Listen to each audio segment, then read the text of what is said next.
Okay, example 2. Find the vertices, foci of the ellipse given by the equation 4x squared plus 9y squared minus 8x plus 36y plus 4 equals 0. Sketch the graph. Notice that this one's not in standard form right off the bat, but I do know it's an ellipse immediately because x and y are on the same side, x squared and y squared are on the same side. They're both squared, and they're the same sign with different coefficients. 4 and 9 are different. As long as this isn't 4, it's not going to be a circle. So the fact they're being added together, different coefficients, and they're on the same side, it's going to be an ellipse.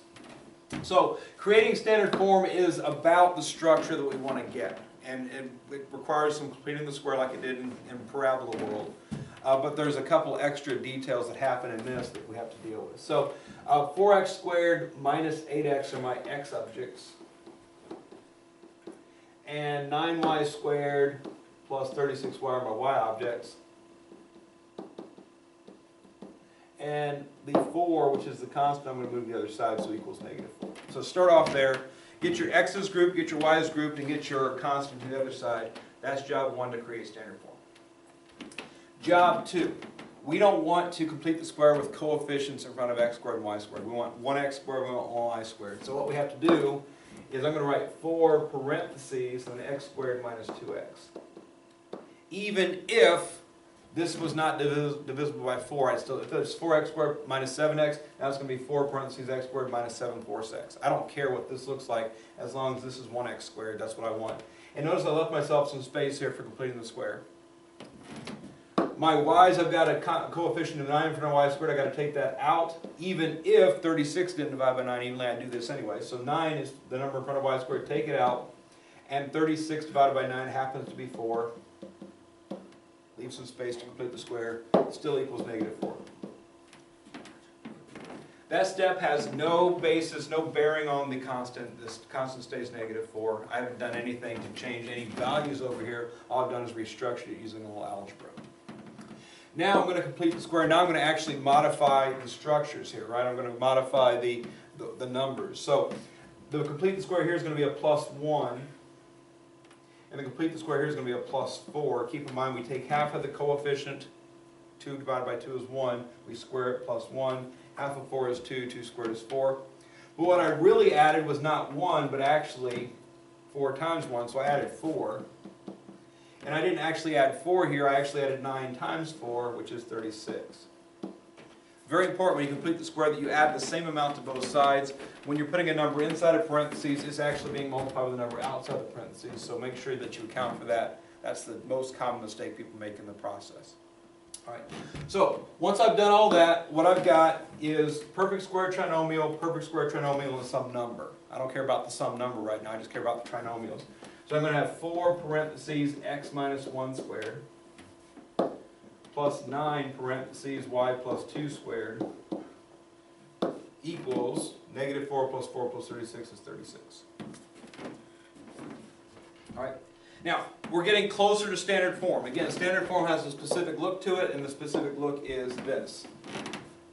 Object squared over something plus object squared over something equals 1.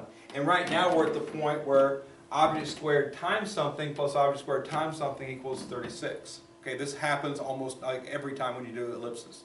This is almost never 1 right here. All right. So with that in mind, the next thing I do once I get the ordered pair, the square root of the squared objects like that, the binomial square, once I get to that structure looking like this, which every time you do this they're going to look like this, I want the equals 1 to happen next. So I'm going to divide by 36.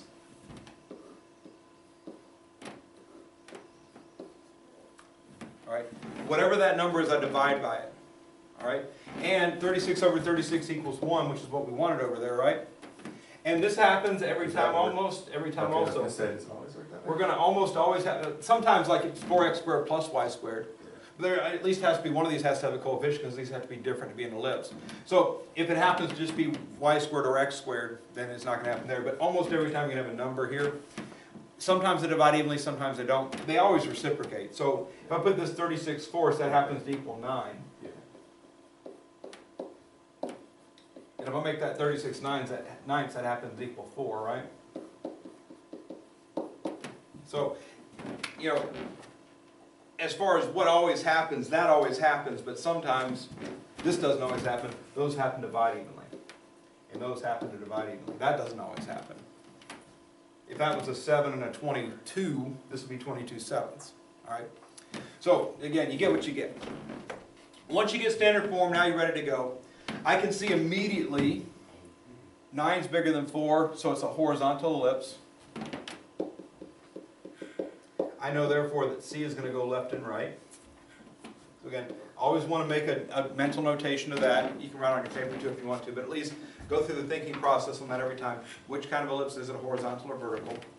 Then, we want to find the center. The center of this is going to be +1, -2. I know for a fact that A is going to equal 3 and B is going to equal 2 because A and B are the square roots of these two numbers. I also know that C squared is going to equal 5, so therefore C is going to be the square root of 5, which is like 2.2 something, I think. Square root of 5, 2.24. Okay, so C squared equals 5. Again, subtract big minus small. That's what C squared is. Take the square root, you get what C is. C squared is not as helpful as C is. So A, B, and C are now known. I know what the center is, 1, -2. So I plot the center. 1, -2 would be right here. 1 right, 2 down from the origin. And then everything's from the center. Once you've got the center established, the center's right here.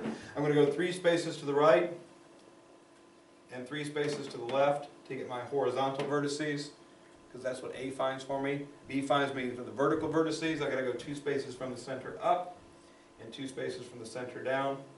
And then finally C, we've established C is going left and right, and C's value is 2.24. So from the center, 2.24 to the right and 2.24 to the left. And then we connect the dots in a somewhat elliptical pattern. It's a pretty decent ellipse there without the magic pen that time. All right. That would be a really good effort on your part if you got it looking like that. Again, as long as it's somewhat curvy looking, doesn't look like a circle, doesn't look like a diamond. I mean, this right here is not trying very hard, right? And the other thing that people do wrong, here's the other thing that people tend to do wrong, they'll connect the vertices instead of the foci instead of the vertices like that. So be careful that you just get these outside. It should always be 4 dots outside connected, 3 dots in the middle. There's always 3 dots in the middle when you graph it correctly. All right, and then finally, they do want us to identify the vertices and foci. So the vertices are from 1, -2 to the right 3 to the left 3. So if I'm moving right and left 3, notice the y-coordinate doesn't change. So 3 more than 1 is 4, 3 less than 1 is -2. The other 2 vertices are up and down, so if I'm going up and down, what changes is y, not x, so x stays 1, y changes. I got to go 2 spaces up, which is 0, and 2 spaces down, -4. The focal points are left and right, so again, if we're moving left and right, what changes is x, not y.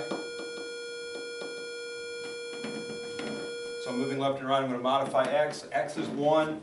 1 plus 2.24 is 3.24. And 1 minus 2.24 is -1.24.